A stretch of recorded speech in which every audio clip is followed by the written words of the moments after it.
Hello food lovers, welcome to simple curries. నేను మీ రేఖ. ఈరోజు వీడియోలో టమాటో నిల్వ పచ్చడిని ఏ విధంగా ప్రిపేర్ చేసుకోవాలో చూపించబోతున్నాను. ఎండతో పని లేకుండా ఈ టమాటో నిల్వ పచ్చడిని ప్రిపేర్ చేసుకోవచ్చు. ఈ సీజన్లో అయితే టమాటాలు చాలా చీప్గా దొరుకుతున్నాయి కదా. ఇలాంటప్పుడు 1 కేజీ టమాటాలను తీసుకొచ్చి ఈ విధంగా టమాటో నిల్వ పచ్చడిని చేసుకొని పెట్టుకున్నారంటే 3 months వరకు స్టోర్ చేసుకోవచ్చు. మీకోసం ఈ పచ్చడిని పర్ఫెక్ట్ కొలతలతో చూపించబోతున్నాను. మీరు కూడా ఈ కొలతలు పాటిస్తూ ఈ పచ్చడిని ప్రిపేర్ చేయండి. సూపర్ టేస్టీగా వస్తుంది.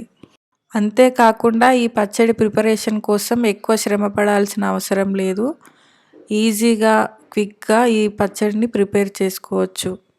ఇక్కడ నేను 1/2 కేజీ టమాటాలను తీసుకుంటున్నాను. ఈ టమాటాలు కూడా బాగా పండినవి, గట్టిగా ఉన్నాయి తీసుకోవాలి. అలాగే 50 గ్రాముల వరకు చింతపండును తీసుకోండి. ఈ చింతపండులో కూడా నారలు, పుచ్చు, గింజలు లాంటివి లేకుండా క్లీన్గా చేసుకొని పెట్టుకోండి. ఈ టమాటోలను ఈ విధంగా కట్ చేసుకోండి.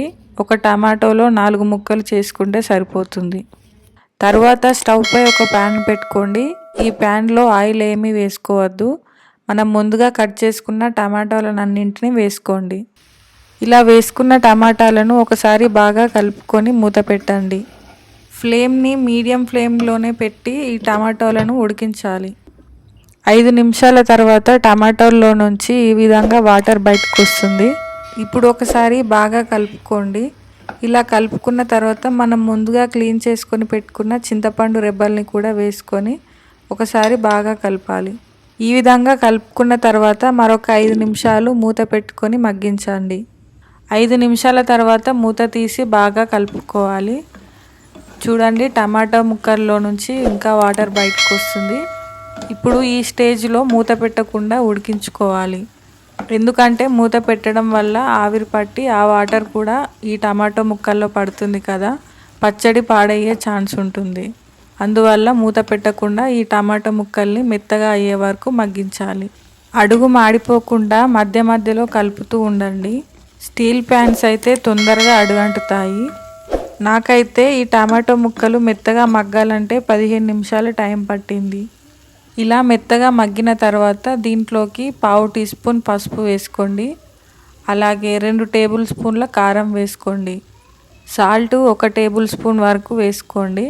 కారం ఎంతైతే తీసుకున్నామో దాంట్లో సగం ఉప్పు వేసుకోవాలి. ఇలా వేసుకున్న తర్వాత ఉప్పు, కారం బాగా కలిసేటట్టు చక్కగా కలుపుకోవాలి. అలాగే దీంట్లోకి 10-12 వెల్లుల్లి రెబ్బలు కూడా వేసుకోండి. ఈ వెల్లుల్లి రెబ్బలు వేసుకున్న తర్వాత స్టవ్ ఆఫ్ చేసి ఈ టమాటో పేస్ట్నంతా చల్లారనివ్వాలి. ఇది చల్లారేలోపు మనం మెంతి పొడిని, ఆవపొడిని ప్రిపేర్ చేసుకుందాము. 1 టీ స్పూన్ వరకు మెంతులను దోరగా వేపుకోవాలి. ఫ్లేమ్ని లో ఫ్లేమ్లో పెట్టుకొని దోరగా వేపండి. మెంతులు ఎక్కువగా వేసుకోకండి, 1 టీ స్పూన్ చాలు. 2 నిమిషాల తర్వాత మెంతులు లైట్గా కలర్ చేంజ్ అవుతాయి. ఇలా కలర్ చేంజ్ అయిన తర్వాత 2 టీ స్పూన్ల ఆవాలను వేసుకోండి. ఈ ఆవాల్ని కూడా దోరగా వేపుకోవాలి. ఇక్కడ చూడండి, మెంతులు, ఆవాలు చక్కగా వేయాయి. దీనిని మిక్సీ పట్టుకోవాలి. ఇప్పుడు అదే ప్యాన్లో ఈ పచ్చడికి పోపును ప్రిపేర్ చేసుకుందాం. అందుకు గాను ఈ ప్యాన్లో 5 టేబుల్ స్పూన్ల వరకు ఆయిల్ వేసుకోండి. ఇక్కడ నేను రెగ్యులర్గా యూజ్ చేసే ఆయిల్నే యూజ్ చేస్తున్నాను. ఎక్కువగా అయితే పచ్చడి కోసం పల్లి నూనెను వాడతారు. మీరు పల్లి నూనెను కూడా వాడచ్చు. ఆయిల్ హీట్ అయిన తర్వాత 1 టీ స్పూన్ ఆవాలు, 1 టీ స్పూన్ మినప్పప్పు, 1 టీ స్పూన్ శనగపప్పును వేసుకోండి. ఇవి వేగిన తర్వాత 1 రెమ్మ కరివేపాకును తడిగా లేకుండా తుడుచుకొని వేయండి. అలాగే దీంట్లోకి 3 ఎండుమిర్చీలను కూడా ఈ విధంగా తుంచి వేసుకోండి. ఇవి వేగిన తర్వాత 10-15 వెల్లుల్లి రెబ్బల్ని కూడా వేసుకోండి. ఫ్లేమ్ని మీడియం ఫ్లేమ్లో పెట్టుకొని ఈ పోపును దోరగా వేపుకోవాలి. హై ఫ్లేమ్లో ఉంచకండి, పోపు మాడిపోతుంది. ఈలోపు మనం ముందుగా ఉడకబెట్టుకున్న టమాటో ముక్కల్ని మిక్సీ పట్టుకుందాము. మిక్సీ పట్టుకున్న తర్వాత మనం ముందుగా వేపుకొని పెట్టుకున్న మెంతి పొడిని, ఆవపొడిని కూడా వేసుకొని బాగా కలుపుకోవాలి. ఇలా కలుపుకున్న తర్వాత ఈ పోపులో వేసుకోండి. పోపులో వేసుకున్న తర్వాత కూడా చక్కగా కలిసేటట్టు కలుపుకోవాలి. రెగ్యులర్గా అయితే పోపు చల్లారిన తర్వాత దీంట్లో కలుపుతారు. అలా చేస్తే పచ్చడి తొందరగా పాడైపోతుంది. అలా కాకుండా పోపులో వేసుకున్న తర్వాత ఒక 5 నిమిషాలు ఈ విధంగా కలుపుతూనే ఉండాలి. ఇలా చేయడం వల్ల ఇంకా తేమ లాంటిది ఏదైనా ఉంటే పోతుంది.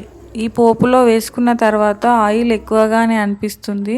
కలుపుతూ ఉంటుంటే ఈ పచ్చడి ఆయిల్ని అబ్జర్వ్ చేసుకుంటుంది.